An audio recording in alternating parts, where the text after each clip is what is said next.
This is Gospel Moment with David.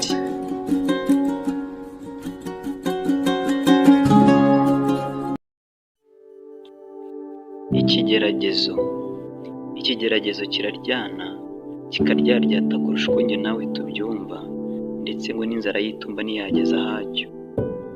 Uwo cyibasiye kiramucuza, uwari umutunzi agahinduka umutindi, uwari umutindi nawe agatindahara. Umusore w'umugenda ntikimutinya, kiramugubanya agahinduka intere, wamureba agenda ukagira ngo araza.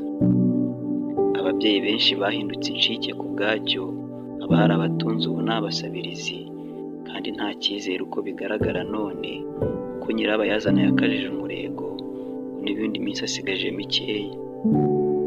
Nyamara kandi ntiyifuza gutakaza n'umwe. Ngaho nawe mbwira aho wakabereye, aho wigeze ubona abana babaga ababyeyi bapfa imitungo, ababyeyi bagahotora abo bibarutse, bitabaye ishyano ribura gihanura. Ariko ngira ngo nyirabayazana muramuzi, ni umwanzi w'Imana n'abantu.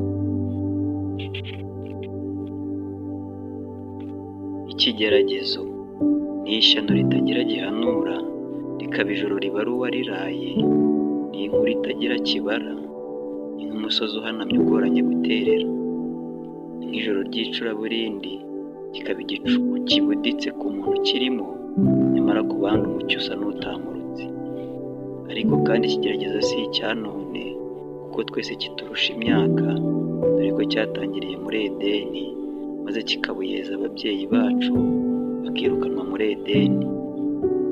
Yobu nawe ibyacyo abizi neza, kandi ni umutangabuhamya mwiza, ndetse yabivuga neza kuruta njyewe. Uruye ngo kigutwara abawe n'ibyawe, maze n'abo usigaranye bakwinube, bagusabe ngo uciye bugufi maze ubabise. Ubwo murumva ikigeragezo ari ikintu.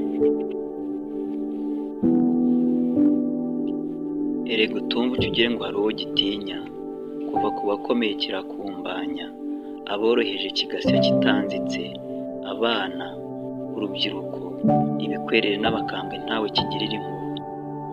Ibaze ikigeragezo kitatinye Yesu umwana w'Imana, kikamugenza mu butayu, igetsemane kikamwoga runono, ntikimuha agahenge i Karuvari, kugeza atabaje Data wa twese. Niba kitaratinya umwana w'Imana, kikamucura bufuni na buhoro, ubwo mwene muntu ufite intege nkeya mu mbaraga no mu kwizera bizacura iki? Kitari ukuducura inkumbi, ndetse kikatugaraguza agati, tugahora mu majune n'agahinda. Muri iyi si icuza umwijima, tubaho muri ejo nzamera nte? Turi basinze biramuka, kubera ikigeragezo cyogahera mu bantu.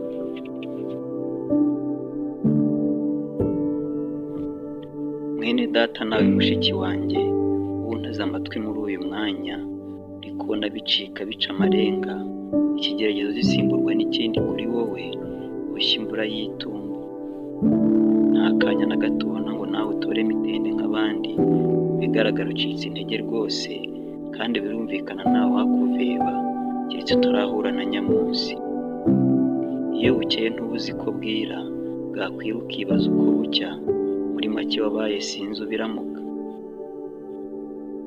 Nyamara kandi nubwo bisa bityo, bigoranye kubona ayo ducira n'ayo tumira, uhumure hari uwaduciriye icyanzu, kuko niwe wabanje gusogongera kuri iyo ntango, maze imubiza ibyuya bivanze n'amaraso, kuva mu butayu kugera i Karuvari. Nyuma y'iminsi 3 mu gituro, azuka atsinze ikigeragezo na Satani nyirabayazana. Kubera iyo nsinzi y'agatangaza, ikaba ihumure ku bamwizeye, ihumure ntaho rizaduhanda, ritigeze rihanda Yesu, kuko ubwe yarivugiye ati, mu isi ndabizi mugira umubabaro, ariko muhumure nanesheje isi. Ndabizi ufite ibikuremereye, inshuti n'umuryango badashobora kukwakira, ndetse nta ngano y'amafaranga wakishyura ngo wumve ufite agahenge rwose. Ni nayo mpamvu ubu muri iyi minsi, ntaho bukiye kera, haba abakomeye bararira, aboroheje bo barashavuye. Imfubyi zifite intimba, ababyeyi barifuza ubugumba, kubw'ibigeragezo byugarije mwene muntu. Nyamara Yesu aravuga ati, mwese abarushye n'abaremerewe, muze munsange ndabaruhura. Amahoro atemba ameze nk'uruzi nta handi yaboneka muri iyi si, yamanukiwe na Satani afite umujinya mwinshi, yifuza abazarimburanwa nabo uretse kwa Yesu gusa. Kandi nta kiguzi bisaba uretse kwemera Yesu nk'umwami n'umukiza w'ubugingo bwawe. Uyu munsi arakubwira ati, dore mpagaze ku rugi ndakomanga, umuntu niyumva ijwi ryanjye agakingura, nzinjira iwe dusangire. Intsinzi y'ikigeragezo ni ugutuza Yesu mu mitima yacu, kuko niwe soko y'amahoro masa, ya yandi isi idashobora gutanga.